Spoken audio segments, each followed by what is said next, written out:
ناظرین، یہ red line live اسلام آباد اسٹوڈیو سے کیا دن ہے آج پاکستان کی سیاست میں۔ پی ڈی ایم کی حکومت نے پارلیمان کے اندر سے اور مریم نواز نے پارلیمان کے باہر سپریم کورٹ کے سامنے کھڑے ہو کر عدلیہ کو نہیں، چند ججز کو نہیں، چیف جسٹس عمر عطا بندیال کو ادھیڑ کر رکھ دیا۔ جو عمر عطا بندیال نے کیا، اس نے خود ثابت کر دیا کہ حکومت کا ہر خدشہ درست ہے۔ اس کے ہوتے ہوئے پاکستان کے اندر فری اینڈ فیئر الیکشن نہیں ہو سکتے۔ الیکشن ہوگا، اپنے ٹائم پہ ہوگا، انشاءاللہ تمہارے جانے کے بعد ہوگا۔ عمر عطا بندیال شرافت سے استعفیٰ دے دو اور گھر جاؤ، ورنہ تمہیں یہ قوم بہت بری طرح کٹہرے میں کھڑا کرنے والی ہے۔ الفاظ کا چناؤ مختلف تھا، لیکن پارلیمان کے اندر سے بھی یہی بیانات آئے۔ احسن اقبال صاحب ہوں، وزیر دفاع ہوں یا دوسرے ممبران پارلیمنٹ ہوں، عدلیہ کو انہوں نے دیا ہے دھر رگڑا۔ پروگرام کے پہلے حصے میں ہم احسن اقبال صاحب سے بات کریں گے، ہمارے پاس اسٹوڈیوز میں لائیو موجود ہیں۔ وہ وزیر برائے منصوبہ بندی اور ترقی، آپ کا بہت شکریہ، آپ نے ہمیں جوائن کیا۔ ناظرین، ہم آپ کو یہ بھی بتا دیں کہ مدرس ڈے کے اوپر عفت عمر نے دوسری تمام بیٹیوں کی طرح اپنی ماں کو وش کیا، اور چونکہ عفت عمر کرٹیسائز کرتی ہے پی ٹی آئی کو اور ان کی نقادوں میں شمار کی جاتی ہیں، ان کی والدہ محترمہ کے بارے میں بھی ٹرولنگ کی گئی۔ عفت عمر کو ہم چاہیں گے کہ پروگرام میں لیں، وہ امریکہ میں موجود ہیں، وہاں سے ہمیں وہ جوائن کریں گی۔ ہم یہ بھی جاننا چاہیں گے کہ آج کے ٹرینڈز کیا ہیں اور کس قسم کے ٹویٹس چل رہے ہیں۔ اقبال صاحب، آج تو آپ نے بڑا رگڑا دیا، اس کی کیا وجہ ہے؟ Where are you going with this? مطلب یہ کیا کرنا چاہتے ہیں؟ طلعت، اگر آپ میری تقریر سنیں تو اس کے اوپننگ میں نے یہ کہا کہ جو کچھ میں کہنے لگا ہوں بڑے بوجھل دل کے ساتھ کہہ رہا ہوں۔ کسی پارلیمانی جمہوریت کے اندر اس طرح اگر آپ کو عدلیہ کے چیف جسٹس کو مخاطب کرنا پڑے اور اس کے بارے میں باتیں کرنی پڑیں، یہ کوئی خوشگوار بات نہیں ہے۔ چونکہ سپریم کورٹ ایپیکس کورٹ ہے اور عدلیہ رول آف لا کی محافظ ہوتی ہے، اینکر ہوتی ہے۔ لیکن تم ہی ڈڈنٹ چینج دا فیکٹ کہ یو ڈڈ لے انٹو دا جوڈیشری، مطلب یہ آپ نے چھوڑا کچھ نہیں، لیکن دیکھیں وہ اپنے انداز سے وہ اس لیے بدقسمتی سے ہم یہ دیکھ رہے ہیں کہ 2017 سے ایک مخصوص جج صاحبان کا گروپ ہے جو مخصوص انداز کے سیاسی فیصلوں میں ایک خاص سیاسی قوت کی مدد کر رہا ہے اور ایک خاص سیاسی قوت کے خلاف فیصلے تواتر کے ساتھ دے رہا ہے۔ اور اب چیف جسٹس صاحب نے جو خاص طور پہ 2 اقدامات کیے ہیں، وہ میں سمجھتا ہوں کہ ان کے منصب کے تقاضوں سے بہت زیادہ تصادم ہے۔ پہلی بات یہ ہے کہ وہ ایک بینچ کو ہیڈ کر رہے تھے جس میں 4 ججوں کی اکثریت نے ایک فیصلے کو مسترد کیا۔ وہ چونکہ اقلیتی سائٹ پہ تھے، انہوں نے اپنے منصب کا استعمال کرتے ہوئے اقلیتی فیصلے کو نافذ کرنے کی کوشش کی، اور آپ نے اس کا ساتھ بھی دیا۔ آپ جا کے کورٹ کے سامنے سبمٹ کرتے رہے، آپ ان کی بات مانتے رہے، آپ نے اس کیس کو چیلنج نہیں کیا، آپ کہتے رہے کہ یہ زائل ہو گیا، بٹ یو ور پارٹ، آپ اس کو انڈورس کر رہے تھے۔ میں عرض کروں، پہلی بات یہ ہے کہ پارلیمنٹ نے 2 ٹوک انداز میں کہا اور حکومت نے اس موقف کی آج بھی تائید کرتی ہے کہ 4 ججز کی اکثریت نے مسترد کر دیا۔ ہمارا جو وہاں جانا تھا وہ چیف جسٹس کے آفس کے منصب کے حوالے سے تھا کہ وی اسٹل شوڈ ہم رسپیکٹ، اور منصب تو آج بھی ہے، اپنے تحفظات کے ساتھ ہم وہاں چیف جسٹس تو آج بھی ہیں، تو لیکن ہم نے ان کو مسلسل یہ کہا کہ آپ کا اقلیتی فیصلہ ہے، آپ غلط کر رہے ہیں۔ اچھا، پھر دوسری بات دیکھیے کہ 2016 میں سپریم کورٹ نے ایک فیصلہ دیا مصطفیٰ امپیکس کیس، جس میں انہوں نے کہا کہ پرائم منسٹر اور چیف منسٹر صاحبان کے جو ثوابدیدی اختیارات ہیں یہ غیر آئینی ہیں، اور چیف منسٹر اور پرائم منسٹر جو کہ ایکچولی الیکٹ ہوتے ہیں اس منصب پہ، ان کو اپنے اختیارات کابینہ کے ذریعے استعمال کرنے چاہیے۔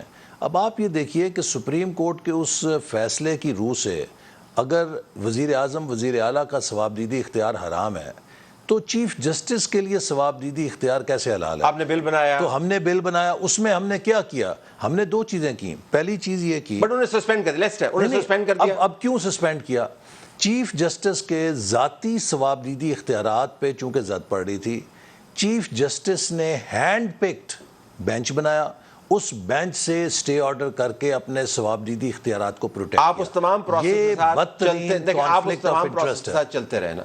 نہیں، وہ ایک لیگل پروسیس ہے نا، آپ کی ڈیفرنٹ پوزیشن ہے، پارلیمان کی ڈیفرنٹ پوزیشن ہے، وہ ایک لیگل پروسیس ہے، ظاہر ہے آپ کا نقطہ نظر بڑا واضح ہے، لیکن فرنٹل اٹیک کرنا چیف جسٹس کو اتنے عرصے کے بعد، یہ کوارڈینیٹڈ ہے کیا ہے؟ دیکھیے، ہم نے بہت کوشش کی، مسلسل اپیلیں کی، بار بار کہا کہ خدا کے لیے فل کورٹ بینچ بنائیے، دیکھیے ہم بھی چاہتے ہیں کہ سپریم کورٹ کے کردار کو کسی صورت متنازع نہیں ہونا چاہیے، لیکن جب ہم لاچار ہو گئے، اور دیکھیے اب تو جو عمران خان صاحب کو جس طرح رہا کیا ہے چیف جسٹس صاحب نے، کہ ایک شخص جو 60 ارب روپے کی کرپشن میں اوپن اینڈ شٹ کیس ہے کہ لندن سے پیسہ حکومت پاکستان کے اکاؤنٹ میں آنا تھا، اس نے جس کا پیسہ ضبط ہوا اس سے ڈیل کر کے اس پیسے کو اس کے سپریم کورٹ کے اکاؤنٹ میں جرمانے کی مد میں ایڈجسٹ کرا دیا، اس کے عوض زمین لی، ہیرے جواہرات لیے، سب چیزیں دستاویزی طور پہ آن ریکارڈ ہیں۔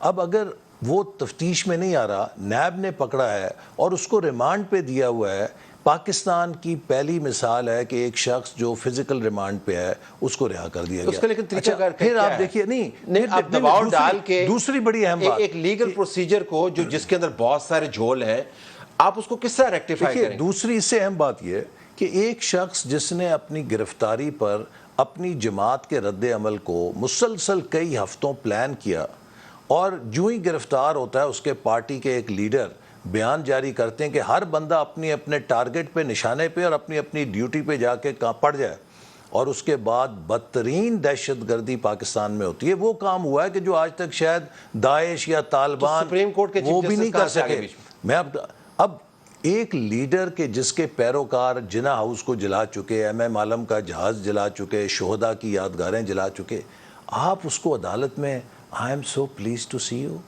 And wish you best of luck, لیکن عدالت اور مرسیڈیز بھیج رہے ہیں اس کو منگانے کے لیے۔ تشدد کا کیس نہیں سن رہی تھی دیکھیے نا، نہیں، وہ تو ضمانت کا کیس سن رہی تھی۔ وہاں پر تو آپ کیا کہتے ہیں؟ جج وہاں صاحب پر کہتے ہیں بھی کہ تم ایک چیف ٹانگ پہ جسٹس کھڑے ہو جاؤ صاحب کیونکہ تم چیف تشدد کیا۔ جسٹس صاحب کو یہ تو یاد تھا کہ میاں والی میں ہماری کورٹ پہ حملہ کیا گیا، اس پہ میں افسوس ہے، لیکن آپ کو جنا ہاؤس کا دکھ کا اظہار کا خیال نہیں تھا۔ So what's your main اب argument? میرا آرگومنٹ یہ ہے کہ ایک شخص کے جو مجرم تھا، جو کرپشن کا ملزم ہے اور دہشت گردی کا مجرم ہے، سرغنہ ہے اس گروہ کا، آپ اس کو اگر اس طرح گریٹ کر کے استقبال کریں، پھر میری ایک التجا ہے کہ چیف جسٹس صاحب صبح ایک ہدایت نامہ جاری کریں، سول جج، سیشن جج، ایڈیشنل سیشن جج، ہائی کورٹ کے تمام جج صاحبان، ان کی عدالت میں جو بھی ملزم پیش ہو اس کو کہیں I am so pleased to see you. لیکن عمران خان جب وہ جائے تو اسے میں کہیں کہ وش یو گڈ لک۔ بسط احترام، مجھے بھی سننے میں بڑا آڈ لگا، کنسیڈرنگ کہ ہم سارا دن وہ تمام واقعات کور کرتے رہے، ان کا تجزیہ کرتے رہے، واقعات اندوناک ہیں، بدترین ہیں،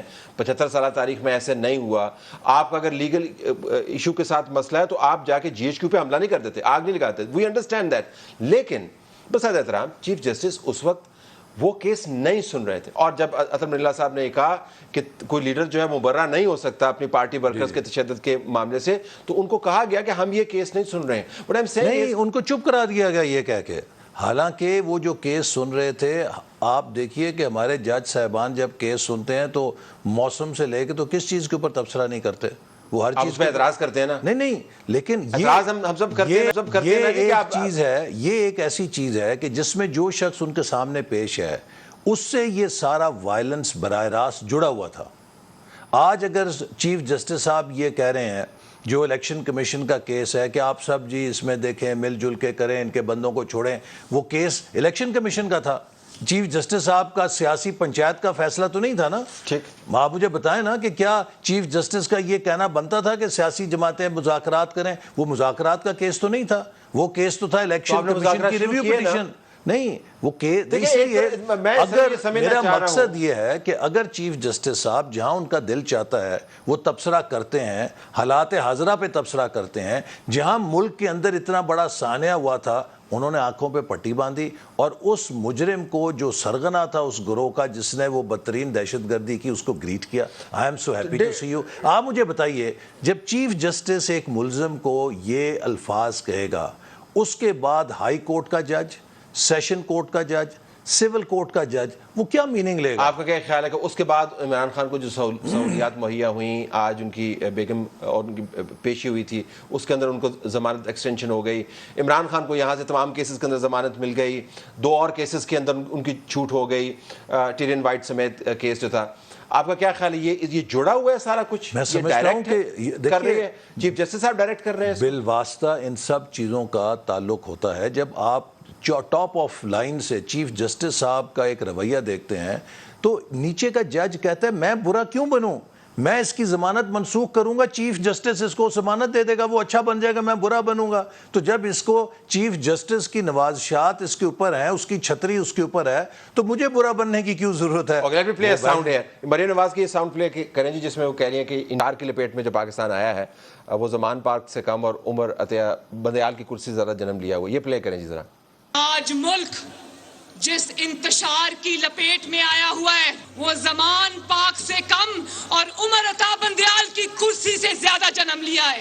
آپ نے عمران کی اتنی زیادہ اور ڈٹائی سے سہولت کاری کی عمر عطا بندیال صاحب کہ آپ کے فیلو ججز کو لکھنا پڑا کہ آپ جج نہیں ہیں, یو آر پولیٹیشن ان روبز. آپ نے حمزہ شہباز شریف کی حکومت توڑ دی اور پلیٹ میں وہ حکومت رکھ کر تحریک انصاف کو پنجاب میں پیش کر دی, جبکہ آپ جانتے تھے کہ یہ حکومت آپ جس کے ہاتھ میں دے رہے ہیں وہ اسمبلی توڑے گا. اس میں یہاں پر شارع دستور میں بیٹھا ہوا صدر پاکستان بھی شامل تھا, جس نے اپنے پاس بٹھا کر جنرل باجوہ کے ساتھ یہ فیصلہ کرایا کہ پنجاب اسمبلی ٹوٹے گی اور الیکشن اناؤنس ہوگا. اس سازش کا سب سے بڑا چھپا ہوا اور گھناؤنا کردار ہے عمر عطا بندیال. چیف جسٹس نہیں کہہ رہے. سو پریکٹیکلی اب میں چونکہ آپ پی ایم ایل این کو بھی ریپرزینٹ کرتے ہیں, سینئر کیڈر کو, حکومت کا حصہ تو آپ ہیں ہی, جو ایک کولیشن حکومت ہے. So let's change the hat. P M L N, so P M L N کے لیے اب چیف جسٹس نہیں ہے, وہ عمر عطا بندیال ہے. دیکھیے ذرا یہ ڈیفائن کر دیں. میں آپ کو بتاؤں نا, یہ جو 2017-18 میں پاکستان کے ساتھ حادثہ ہوا کہ جب ہماری منتخب حکومت کو نواز شریف صاحب کو نہل کر کے اسے پیک اپ کیا گیا اور ایک اناڑی تجربہ کار بندے کو مسلط کیا گیا جس کی آج ہم سزا کاٹ رہے ہیں, اس میں ایک گروپ تھا ججز کا اور جنرلز کا. یہ ہینڈلرز تھے عمران خان کے. اس میں سے جو جنرلز تھے وہ ریٹائر ہو گئے, اب ایک دو ججز بھی ریٹائر ہو آپ نے گئے. ایکسٹینشن دی تھی, ریٹائر ہو گئے, میں نے نہیں دی تھی. نہیں, میں آپ کو حلفیہ کہتا ہوں. I did not vote for extension of general Bajwa. I was a NAB custody, میرے سمن تھے, میں انڈر پروٹیسٹ نہیں آیا تھا. مجھے نیب کسٹڈی کا کچھ فائدہ بھی ہوتا ہے, آپ باہر ہوتے ہیں, آپ کو دینا پڑ جاتا ہے. نہیں, آپ کی پارٹی میرے سمن تھے, میں اس میرے جو پروڈکشن آرڈر موجود تھے, لیکن میں نہیں آیا. اس پارٹی سپورٹڈ نہیں, وہ ٹھیک ہے, لیکن میں نے ججز ریٹائر ہو گئے, ججز تو یہ ریکارڈ پہ میں رکھنا چاہتا ہوں. میں نے یہ کہہ کے ووٹ نہیں دیا تھا کہ آئی ووڈ ناٹ لائک کہ میرا کوئی بچہ کل کو معافی مانگے کہ ہمارے والد نے کیوں ووٹ دیا تھا. جنرل ریٹائر ہو گئے, ججز رہ گئے. ججز میں سے بھی ثاقب نثار چلے گئے, کھوسا چلے گئے. یہ بندیال ریاض الحسن صاحب جو کہ پاناما فیم کے ججز ہیں, یہ آج عمران خان ہی sees them as his mentors and handlers. Imran Khan آج تک ہینڈلرز کے بغیر الیکشن نہیں جیتا. اس وقت ساری کوشش ان کی یہ ہے, عمران صاحب کی, کہ ان ہینڈلرز کے ذریعے مجھے کسی طرح الیکشن مل جائے, یہ مجھے دوبارہ جتوا کے لے آئیں. اور عدالت کے اندر بھی جو چند ساتھی ہیں عمر عطیہ بندیال صاحب کے, جنہوں نے اپنے فیلو جج قاضی فائز عیسیٰ صاحب کے ساتھ بدترین سلوک کیا, ان کی اہلیہ کو ورچولی عدالت کے اندر رلا دیا تھا, انہیں بھی خوف ہے کہ اگر ہمارا کیا بنے گا. لہٰذا گیم یہ ہے کہ ستمبر سے پہلے کہیں الیکشن کسی طرح کرا کے عمران خان کو اقتدار میں لا کے, جو ججوں کی ریٹائرمنٹ کی عمر ہے وہ 65 سے 68 68 ایئرز کرا لو, بندیال صاحب کو 3 سال اور مل جائیں گے تو ہماری جان بچ جائے گی. This is what people are talking in the. ایک استعارہ استعمال کر لوں آپ کی اجازت سے. دیکھیں, آپ جس جوہڑ میں کوڑا کرکٹ پھینکتے ہیں اس سے پھر پانی نہیں پیتے. آج آپ نے تمام جوہڑ کے اندر اپنا جو سیاسی برڈن ہے وہ ان لوڈ کر دیا, چیف جسٹس صاحب کی طرف پھینک دیا. اب اس سے پانی آپ نے دوبارہ نہیں پینا. اب آپ ان کو چیف جسٹس نہ کہیں نا, آپ ان کو یہی بیان رکھیں جو پاکستان کی تاریخ میں بڑا بدقسمت دن ہے ایک لحاظ سے کہ پہلی دفعہ کوئی ایسا چیف جسٹس ہے جس کے خلاف پارلیمنٹ نے ریزالو کیا ہے کہ وہ جوڈیشل ریفرنس مس کانڈکٹ کا جوڈیشل کاؤنسل کو بھیجنے جا رہی ہے. یہ کوئی اعزاز کی بات نہیں ہے. ایک بڑے ہمیں بھی دل بوجھل ہے کہ اس طرح کی نوبت نہیں آنی چاہیے تھی, لیکن مجھے نہیں پتا کہ what is the thinking in his mind, chief justice mind. دیکھیے, انسان کرسی پہ بیٹھتا ہے سال 2 سال 3 سال کے لیے, لیکن ایک چیز ہوتی ہے پرماننٹ کہ اس کی لیگسی ہمیشہ کے لیے رہتی ہے. آج جسٹس منیر ہے, جسٹس منیر پتہ نہیں کتنے عرصے کے لیے رہا ہوگا، لیکن تاریخ میں اس کی جو لیگسی ہے ہمیشہ اس کو برا بھلا ہی کہے گی. جسٹس ارشاد حسن خان تھے، ان کو ہمیشہ برا بھلا ہی تاریخ کہے گی. ثاقب نثار ہیں، ان کو برا بھلا ہی کہا جائے گا، ان کے فیصلوں کو لیکن یہ انپریسیڈنٹڈ ہے کہ سٹنگ چیف لیکن ویسے کیا ڈائلما ہے کہ پاکستان کی عدلیہ کے روشن ستارے کون ہیں؟ Justice Cornelius, justice Dorab Patel, justice Rana Bhagwan Das. What a question to think and ponder کہ ہمارے یہ سارے جو حضرات ہیں ان کا کیا کانڈکٹ ہے اور ان کا کیا کانڈکٹ. لیکن اب کل کی بات کریں، پرسوں کی بات کریں، آپ نے دوبارہ اسی پوائنٹ پہ واپس جانا ہے، پھر آپ ان کو چیف جسٹس صاحب کہہ کے مخاطب کریں گے، پھر وہ آپ کو بلائیں گے، پھر آپ اٹارنی جنرل کو بھیجیں گے. ہو از ہی ناؤ فار یو؟ میں یہ جاننا چاہ رہا ہوں. I think for us, at least for the parliament and for us as a party, we think that now he's occupying the office of Chief Justice, or he must resign to save his office and to save the institution. Minimum what he can do is, if he doesn't want to resign, کہ وہ full court بنائے اور full court کے ذریعے ان تنازعات کو حل کریں. دیکھیے طلعت، میں آپ کو کہوں، رول آف لا جو ہے نا، رول آف لا کا مقصد ہوتا ہے سوسائٹی میں آرڈر آئے. لیکن اگر کوئی فیصلے سوسائٹی میں ڈس آرڈر لا رہے ہیں تو اس کا مطلب ہے کہ وہ رول آف آرڈر نہیں ہے، وہ رول آف جنگل ہے. اس وقت پاکستان میں پولیٹیکل ایجنڈے کے تحت عدلیہ کے ذریعے جو فیصلے ہو رہے ہیں وہ ملک کو معاشی طور پہ دن بدن کمزور کر رہے ہیں، چونکہ جب بے یقینی ہوگی، انسرٹنٹی ہوگی، آپ کی اکانومی تو پگھلتی جائے گی. تو اچھا، پھر ایک جج تو نہیں ہوگا، پھر ان کے ساتھ جو دو باقی ہیں وہ بھی ہوں گے، بلکہ 4 ہیں، بلکہ 8 ہیں.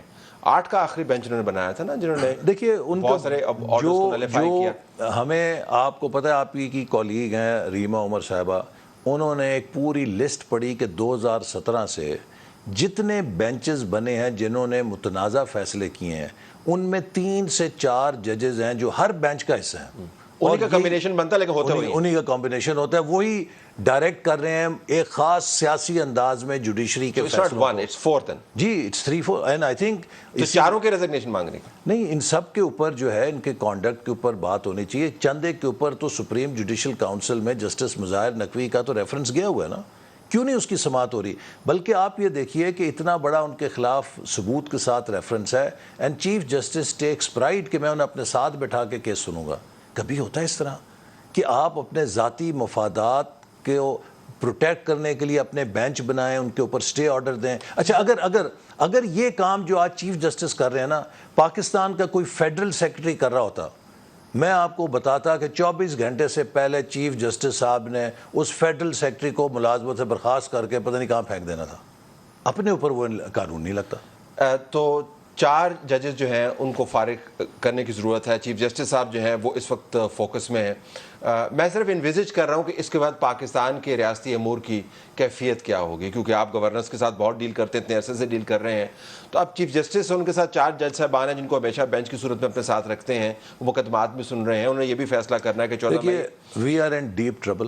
جب آپ کے اداروں کے بحران ہو جائے نا تو سوسائٹی اور ملک کا بحران بہت سنجی جاتا ہے. میں نے ایک مضمون لکھا تھا جب میں جیل میں تھا، عمران خان صاحب نے ڈیلا میں ڈالا جب تھا، کہ اس وقت ضرورت ہے ایک گرینڈ نیشنل ڈائلاگ کی، پولیٹیکل پارٹیز کی نہیں، پاکستان کے اداروں کو اس میں شریک ہونا پڑے گا کہ پاکستان کی جوڈیشری کا کانڈکٹ کیا ہوگا، پاکستان کی اسٹیبلشمنٹ کا کانڈکٹ کیا ہوگا، پاکستان کے سیاستدانوں کا کانڈکٹ کیا ہوگا، پاکستان کی بیوروکریسی کا کانڈکٹ کیا ہوگا. دیکھیے، ہم جس دنیا میں رہ رہے ہیں ہمارے پاس تو ایک سیکنڈ نہیں ہے. It's such a fast changing world.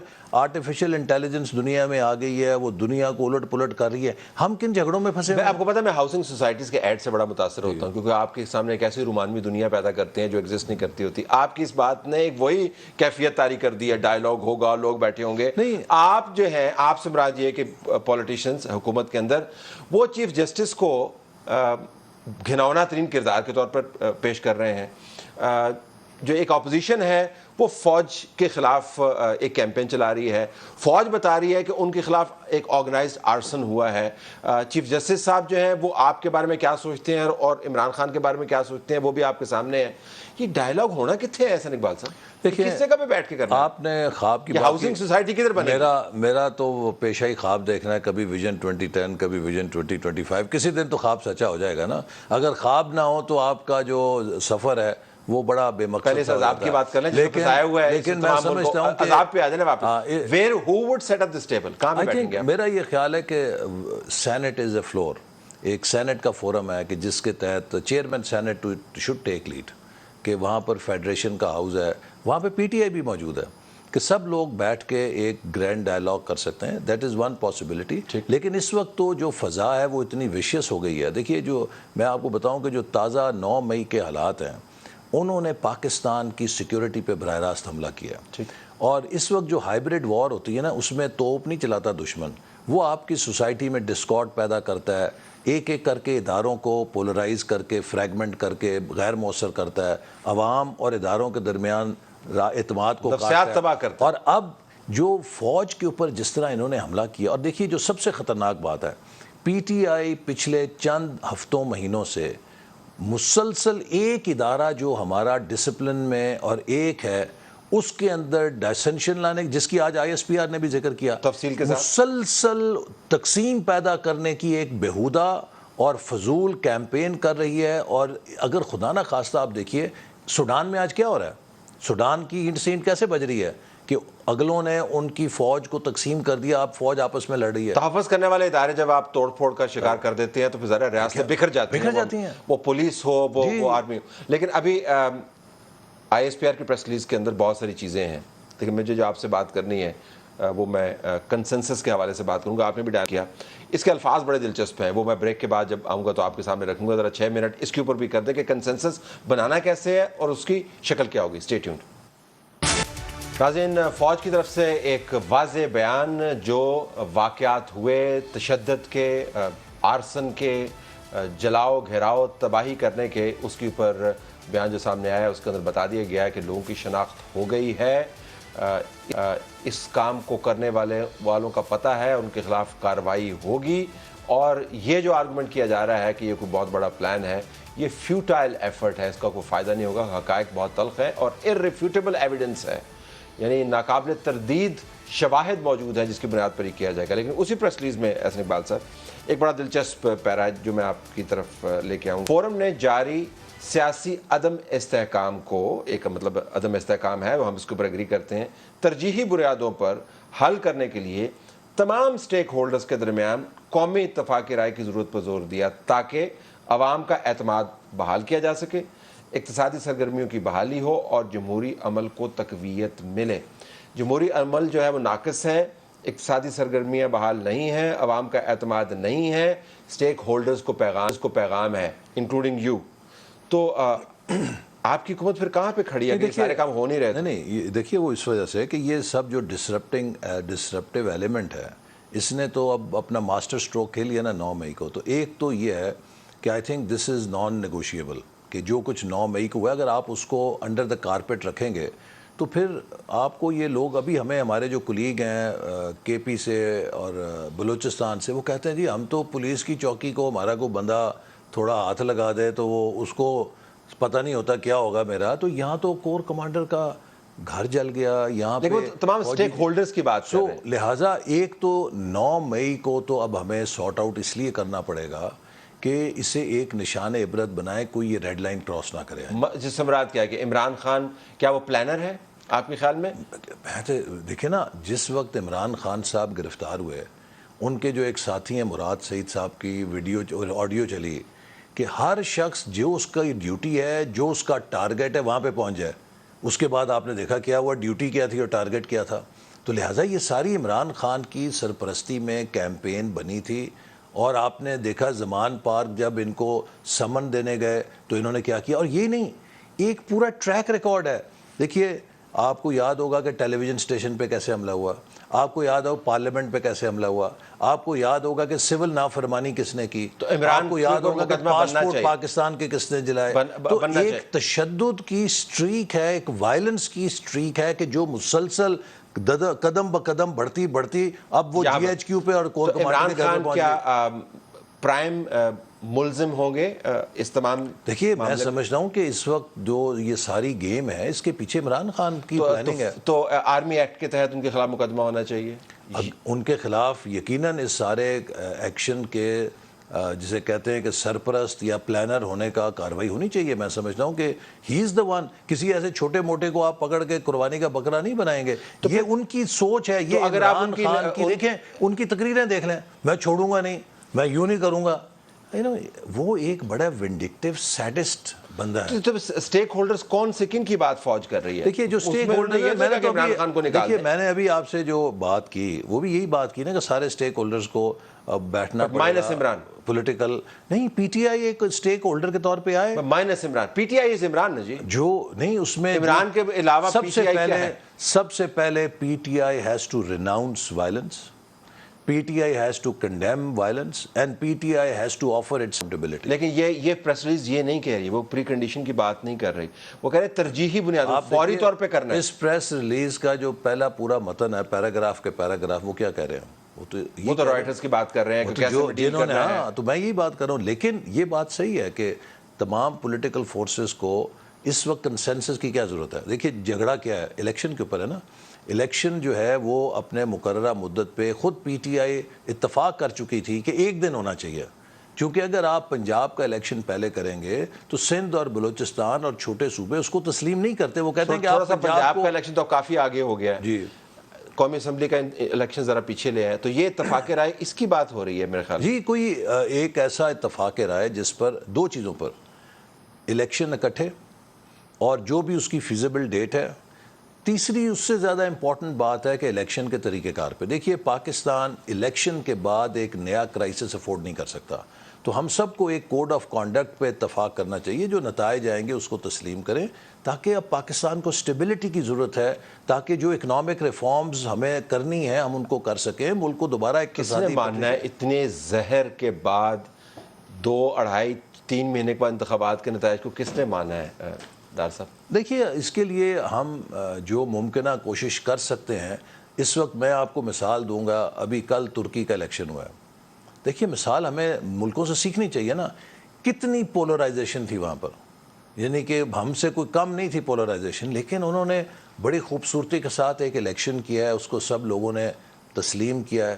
تو اسی طرح now I think time has come کہ ہم بھی, لیکن عمران خان کی موجودگی میں کے طور پہ اقبال صاحب, عمران خان کی موجودگی میں یہ ہو سکتا ہے؟ میں ذاتی طور پہ سمجھتا ہوں کہ عمران خان کی موجودگی میں نہیں ہو سکتا, چونکہ چیف جسٹس کی موجودگی میں ہو سکتا ہے. چیف جسٹس کی موجودگی میں بھی نہیں ہو سکتا, چونکہ تو Imran has to go, chief justice has to go, تو یہ کس قسم کنسنسس بنائے گا کون؟ نہیں, یہ تو ہو جائے گا ہم اگر یہ اریٹنٹس ختم ہو جائیں. دیکھیے عمران خان اس وقت انفارچونیٹلی, میں آپ کو مثال دیتا ہوں, جب ہم اپوزیشن میں تھے ہماری اکثر اسپیکر کے ساتھ بات چیت ہوا کرتی تھی کہ یہ اسمبلی کے اندر ہنگامہ نہیں ہونا چاہیے, اسمبلی اچھے طریقے سے چلنی چاہیے, اس کی ساکھ خراب ہوتی ہے. ہم بیٹھ کے بہت ساری چیزوں پہ اتفاق کر لیتے تھے.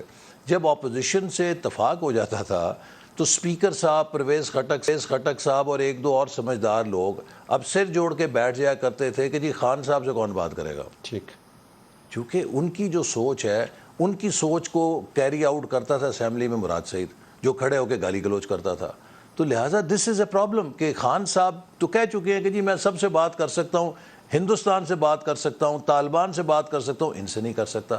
تو اس ایٹیچیوڈ کے ساتھ آپ سیاست میں کنسنسس تو نہیں لے کر آ سکتے. تو یہ ایک ہمارا عملی پرابلم ہے کہ we have a person who is saying کہ جی میں ہندوستان سے بیٹھ سکتا ہوں, سب سے بیٹھ سکتا ہوں, ان کے ساتھ. لیکن عمران خان تو فوری طور پہ جانے کے نہیں ہے, اور یہ فورم کہہ رہا ہے, فورم نے اس انتہائی ضروری اتفاق رائے تک پہنچنے کے لیے ایسی تمام کوششوں کی حمایت کرنے کا عزم کا اعادہ کیا. انتہائی ضروری, ارجنٹ. جی ارجنٹ ہے بالکل. اور میں سمجھتا ہوں کہ پی ٹی آئی کے اندر جو سمجھدار طبقہ ہے, جو پی ٹی آئی کے اندر ویٹرن پولیٹیشینز ہیں. کون سے ہیں مثلا؟ سارے کو تو آپ نے جیل میں ڈالا ہوا. نہیں, اس وقت ہیں وہاں پر ایسے لوگ کہ جن کی خان صاحب نہیں سنتے تھے, لیکن وہ پرانے پولیٹیشینز ہیں. 2-4 نام تو لیں نہیں, تاکہ لوگوں کو بھی پتہ چلے کہ آپ اسپیکر اسد کیسر ہے, پرویز خٹک ہیں, یہ لوگ ہمیشہ صلح جوئی کی بات کرتے تھے, چاہتے تھے کہ معاملے فہمی کے ساتھ چیزیں آگے چلیں. اس طرح کے جو لوگ ہیں ان کو آگے آنا چاہیے پارٹی کے اندر. They should exert themselves. P T I کو اگر ایک سیاسی جماعت ہے, اس کے ساتھ لوگوں کی ہمدردیاں وابستہ ہیں, تو ان کو پازیٹیولی چینلائز کرنا چاہیے. بدقسمتی یہ ہے کہ خان صاحب نے اپنے فالوورز کو نازی پارٹی کی طرح اتنا ہیٹ کے اندر انجیکٹ کر دیا ان کے دماغوں میں کہ وہ بالکل دنیا میں ہر چیز کو بلیک اینڈ وائٹ دیکھتے ہیں کہ ہم وائٹ ہیں ہمارے علاوہ ہر چیز ایول ہے. یہ تو ترجیحی بنیادوں پر نہیں ہونے لگا کنسنسس, کیونکہ پارٹی عمران خان کے ساتھ جڑی ہوئی ہے, عمران خان کے ساتھ چیف جسٹس جڑے ہوئے ہیں, ان چیف جسٹس کے ساتھ 3 دوسرے جج جڑے ہوئے ہیں. جب تک یہ سارے جڑے ہوئے ہیں تو یہ حالات ایسے ہی رہیں گے. لیکن فوج کریے جلدی کریں. نہیں, ہم کوشش کریں گے کہ جو باقی پولیٹیکل پارٹیز ہیں اور بالخصوص پی ٹی آئی کے جو اچھے سینئر ایلیمنٹس ہیں انہیں انگیج کریں. اور دیکھیے یہ ملک ہم سب کا ہے, اور میں تو یہ کہوں گا کہ خان صاحب کو بھی ضد چھوڑنی چاہیے. اب کتنا ملک کا اور نقصان. ایک طرح سے آپ اس کو ہٹلر کہتے ہیں, پھر اسے کہتے ہیں ان کو ضد چھوڑنی چاہیے. ہٹلر نے کبھی ضد چھوڑی؟ مطلب آپ دیکھیں نا, ایک وہ تھوڑا سا ڈیفینیشنل پرابلم ہو جاتا ہے, تو یہ ہونے کا نہیں. بس پھر ہٹلر کا انجام تو آپ کو پتہ ہے پھر تاریخ میں فال ہی ہوتا ہے, اس سے کامیابی تو نہیں ہو سکتی. دیکھیے نارسسزم کا ایک ایشو ہوتا ہے کہ اس میں خان صاحب کے ساتھ 2010 میں برلن گیا تھا, غالباً 2010 تھی میں ایک کانفرنس تھی جرمنی میں. دین آئی ریئلائزڈ کہ his ego is taller than Mount Everest. یہ ایک پرابلم ہوتا ہے کہ جس شخص کی ایگو اتنی بڑی ہو تو وہ پھر کنسنسس لوگ. اب آپ دیکھیے 4 سال وزیر اعظم تھے نا, کتنے بڑے بڑے ملک کے مسئلے آئے. انڈیا اور پاکستان کی جنگ لگنے لگی تھی, اس طرح میزائلوں کے اوپر بٹنوں کے اوپر ہاتھ تھا دونوں کا. He refuse to sit with opposition. Bharat نے, مودی نے کشمیر کو انیکس کر لیا. He refused to sit with opposition. اس کو کہتے ہیں امپاسبل سچویشن. ابھی ہم we dealing with impossible situation. آپ کا بہت شکریہ, آپ نے ہمیں جوائن کیا. ناظرین پروگرام ہمارا جاری ہے. ناظرین عفت عمر سے ہم کوشش کے باوجود رابطہ نہیں بنا سکے. لائیو شوز کے اندر یہ ہوتا رہتا ہے. بہرحال ہم آپ کو یہ بتا دیں کہ مدرس ڈے کے اوپر عفت نے اپنی والدہ کی تصویر ٹویٹ انہوں نے لگائی اپنے سوشل میڈیا کے پلیٹ فارم کے اوپر, اور ان کو وش کیا, اور ساتھ ہی توقع یہ کی کہ لوگ اس دن کی اہمیت سے آگاہ رہیں اور ان کے جذبات جو ہیں اپنی والدہ کے حوالے سے وہ پہنچیں تمام لوگوں تک. لیکن اس کا الٹا اثر ہوا, اور جو ٹرولز ہیں پی ٹی آئی کے, انہوں نے ان کی والدہ کو بھی ادھیڑ کے رکھ دیا, ان کے خلاف عجیب و غریب باتیں کی. اس نے عفت عمر کا دل بہت دکھایا, اور اس کے بعد انہوں نے ایک بیان جاری کیا جس کے اندر انہوں نے کہا کہ آپ نے میرے ہسبینڈ کو نہیں چھوڑا, آپ نے مجھے نہیں چھوڑا, آپ میرے بچوں کے بارے میں بات کرتے ہیں, اب میری والدہ کے بارے میں بھی آپ نے جو باتیں کی ہیں اس سے آپ کو آپ کی تربیت کے بارے میں پتہ چلتا ہے. کچھ اور بھی انہوں نے سخت الفاظ کہے. اب یہ کمال بات ہے کہ عمران خان جب آج اپنی بیگم کے ساتھ, بشرا کے ساتھ احاطہ عدالت میں پہنچے تو وہاں پر انہوں نے ایک خاص اہتمام کیا ہوا تھا. سفید چادروں میں لپیٹ کر بشرا کو وہ کورٹ تک لے کر آئے, جنہوں نے کالے رنگ کا برقع پہنا ہوا تھا. اچھا, یہ اس وجہ سے بھی آپ کو ایک عجیب بات لگتی ہے کہ یا تو واقعتاً کیمروں سے اتنا اجتناب ہو. آپ کو یاد ہوگا کہ عمران خان کی بیگم نے ٹی وی پر انٹرویو دیا تھا, اور اس انٹرویو میں ظاہر ہے انہوں نے اپنی طرف سے نقاب و حجاب کا بندوبست تو کیا ہوا تھا, لیکن جب آپ ٹی وی پر آتے ہیں تو جیسے بھی آپ کی اس وقت کیفیت ہوتی ہے وہ لاکھوں لوگوں تک پہنچتی ہے. تو بہرحال عمران خان نے اہتمام کیا, بتانے کی یہ کوشش کی کہ جی چادر اور چار دیواری جو ہے میری بیگم کے ساتھ چلتی ہے, لیکن دوسروں کی ماؤں کے بارے میں یہ کیا رویے اختیار کرتے ہیں. عفت صاحب نے ہمیں جوائن کر لیا. جی عفت, کیا یہ السلام علیکم. السلام علیکم. جی میں نے انٹرو تھوڑا سا لمبا کر دیا. ایک تو آپ کا بہت شکریہ, آپ نے ہمیں جوائن کیا. یہ بتائیے گا کہ ہم نے آپ کی ویڈیو بھی دیکھی, آپ نے کبھی یہ توقع کی تھی تمام تر تنقید کے باوجود جس کا آپ کو سامنا رہتا ہے, آپ کی فیملی کو سامنا رہتا ہے, کہ مدرس ڈے کے اوپر والدہ کے بارے میں اس قسم کی ٹرولنگ ہوگی؟ نہیں, یہ میرا اندازہ نہیں تھا, کیونکہ ساری زندگی ہمارے کلچر میں, ہمارے جس ماحول میں ہم رہتے ہیں, ہم ایک دوسرے کو جو مرضی کہتے ہیں, لیکن دشمن کی ماں کو بھی ہم ایک ایسی جگہ پہ رکھتے ہیں کہ اس کے آگے ہم زبان نہیں کھولتے. یہ ہمارا کلچر ہے, یہ ہمارا رویہ. یہی میں نے بچپن سے سیکھا ہے کہ دشمن کے بھی بڑا کوئی ہے تو آپ نے اس کی عزت کرنی ہے. مجھے اس بات کا افسوس نہیں, مجھے تو عادت ہے, لیکن میں اپنی مری ہوئی ماں کے بارے میں کچھ سنتے ہی میں اگر کام کریں تو باقی بھی بچوں پہ کیا امپریشن پڑے گا اور وہ کیا سیکھ رہے ہیں. اور یہ ساری ینگ جنریشن جو عمران خان کے ساتھ ہے, یہ عمران خان کی شہر پہ اس قدر بدتمیز ہو گئے ہیں. اگر ہمارا لیڈر خود آ کے misogynist remarks دے رہا ہے کہ عورت جب ریپ ہوتی ہے اس کا قصور وہ اپنا قصور بھی دیکھے وہ کپڑے کیسے پہنتی ہے. اگر وہ اس طرح کے ریمارکس آ کے دیں گے کہ جو چار دیواری میں عورت رہتی ہے وہی صرف عزت کے قابل ہے. یہ دیکھیں جس کی چوائس سے جو رہنا چاہتا ہے وہ رہے, ہمیں اس پہ کوئی اعتراض نہیں. آج وہ 100 پردوں کے اندر کوٹ دے رہی ہے, مجھے اس پہ بھی اعتراض نہیں ہے. ہم لبرلز ہی ہیں جو ان کا ساتھ دیتے رہے, ورنہ جس عمر میں میں نے آج تک یہ بات کی تھی انہوں نے شادی کی ہے. آپ کو پتہ ہے ہمارے معاشرے میں ایسی خواتین کو کئی نقابات سے نوازا جاتا ہے, لیکن ہم لبرلز ہی تھے جنہوں نے ان کا ساتھ دیا. انہوں نے کہا کہ پرسنل چوائسز پہ 2 ایڈلٹس جو مرضی کرے ہم اس پہ نہیں بولیں گے, اور میں نے آج تک نہیں بولا. اور میں اس طرح کبھی پھٹی بھی نہیں. ٹھیک ہے جس کا جو دل کرتا ہے مجھے گالیاں دے, لیکن کسی کی اولاد کسی کی مری ہوئی ماں کو تو بخش دے. یہ کون سا نیا پاکستان بن رہا ہے؟ مطلب مائی بلڈ از بوائلنگ. مجھے کبھی مینٹلی میں اتنا سفر نہیں کیا, اور میرے سے کسی کو کیا شکوہ ہے؟ صرف یہی ہے نا کہ میں عمران خان کا مذاق اڑاتی ہوں تو آپ میرا اڑا لیں, یا آپ میرے لیڈر کا اڑا لیں نا. آپ میرے گھر والوں تک کیسے پہنچ رہے ہیں؟ میں تو نہیں کبھی پہنچی. ان کے باپ کے بارے میں لوگ کیا کچھ نہیں کہتے, ان کی والدہ کے بارے میں کیا کچھ نہیں کہتے. ہم تو نہیں پہنچے. خدا کے لیے کچھ تو شرم کر لیں. دشمنی کے بھی کچھ اصول ہوتے ہیں, کوئی غیرت ہوتی ہے, کوئی ڈگنیٹی ہوتی ہے. دشمنی بھی ایسے نہیں کی جاتی.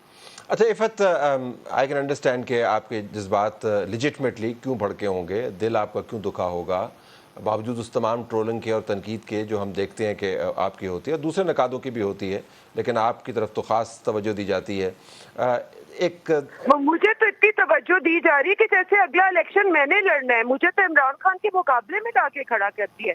یہ اپنے لیڈر کو خود نیچے لے کے آ رہے ہیں کہ ایک عام خاتون کے پیچھے ایسے پڑ گئے کہ جیسے اگلا الیکشن میں نے ان کے ساتھ لڑنا ہے. یہ بتائیے گا کہ ایک طرف یہی پارٹی جو ہے وہ چادر اور چار دیواری کے تقدس کی بھی بات کرتی ہے, وہ غیرت کی بھی بات کرتی ہے, وہ اخلاقیات کی بھی بات کرتی ہے. عمران خان جو ہیں وہ 5ویں 6ٹھی جماعت کی ہی چلے اسلامیات کی کتابیں کوٹ کرتے ہیں, لیکن اسلامیات کی کتابیں کوٹ کرتے ہیں, بھلے اس کے اندر وہ خود ہی ترمیم بھی کر دیتے ہیں, تحریف بھی کر دیتے ہیں. تو ایک طرف تو جو انہوں نے کہا آپ کی مرحوم والدہ کی طرف وہ تو ایک استعارہ بن گیا ہے. دوسری طرف یہی جماعت جب اپنی خواتین کی بات کرتی ہے تو ان کے بارے میں کس قسم کے معیار سیٹ کرتی ہے, آپ اس کو کیسے ایکسپلین کریں گے؟ میں اس کو بس اسی طرح ایکسپلین کروں گی کہ یہ ڈبل سٹینڈرڈ پیٹریارکی کا ایک, جیسے کہتے ہیں نا, جیتی جاگتی ایک یہ پارٹی ہے, یہ لوگ ہیں. ان کی خواتین پہ جب بھی کوئی بات ہوئی ہے کون بولتا ہے سوائے لبرلز کے, اور ہم لوگوں کو صحیح بات اور کوئی نہیں کرتا. ورنہ کوئی کہنے کو ہمارے منہ میں زبان نہیں ہے, ہم نہیں کہہ سکتے. بہت باتیں ہیں کہنے کے لیے لیکن ہم نہیں کرتے, کیونکہ آج کل کے زمانے میں طلعت صاحب ایسی باتیں نہیں کی جاتی, نہ ریسزم پہ, نہ سیکچولائزیشن پہ, نہ کسی کے کیریکٹر پہ. یہ باتیں اب غلط ہے, یہ کینسل کلچر ہے. اور اگر یہ یوں ہی کرتے رہیں گے تو یہ حدیں تو ختم ہو جائیں گی. پھر یہ بنا لیں نیا پاکستان جو ہر ایک دوسرے کو گالی دے رہا ہے, جس کا حق ہے اس کے گھر میں گھس کے ان کو جلا دیں, مار دیں, پراپرٹیز جلا دیں, جس پہ جو الزام لگانا ہے لگا دیں. ان پہ ڈرگس کا الزام ہے, ان پہ بہت ساری باتوں کا الزام ہے. ہم تو نہیں مانتے, تو اس طرح پھر ہم بھی مانتے ہیں کہ جو لوگ کہتے ہیں وہ سچ ہے, پھر ہم بھی بولنا شروع کر دیتے ہیں. انہوں نے چور ڈاکو کہہ کے شریف لوگوں کی زندگی حرام کر دی ہے, جن کا آج تک پروف نہیں ہو سکا. حد نہیں ہو گئی اب کوئی ہے ان کی زبان پکڑنے والا کہ یہ یوں ہی چل رہا ہے, تو پھر ہماری بھی زبانیں ہیں. پھر ٹھیک ہے بنا لیتے ہیں نیا پاکستان مل کے, جس میں جس کا جو دل کرتا ہے کر لے. No rule of law, no ethic, کوئی آپ کو کسی کی تمیز اور کوئی رویے میں نرمی کچھ بھی نہیں ہے. تو یوں ہی صحیح سے I have to leave it there. عفت, بہت شکریہ.